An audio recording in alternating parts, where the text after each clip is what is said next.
In today's video, I'm going to teach you how to undo a deleted component in your file. We'll walk through a simple, practical example so you can clearly see what's happening and so you'll feel confident using undo anytime you make a mistake. This is especially helpful when you're editing designs, documents, or projects where you might accidentally delete something important.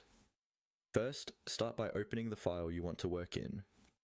This could be a design file, a document, or any project where you have components or elements on the screen. Make sure the file is fully loaded and that you can clearly see the component you're planning to work with. It's always a good idea to zoom in a little if things look small or crowded, just so you don't select the wrong item by mistake.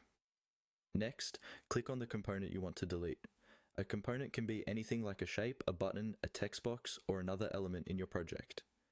When you click it, you should see some kind of highlight, outline, or selection box around it. This visual feedback tells you that the component is currently selected and ready for an action, such as moving, resizing, or in this case, deleting. Once you're sure you've selected the right component, press the delete key on your keyboard. As soon as you do this, the component will disappear from your file. For a moment, it might feel like it's gone for good, but don't worry. This is where the undo function comes in and saves you from losing your work.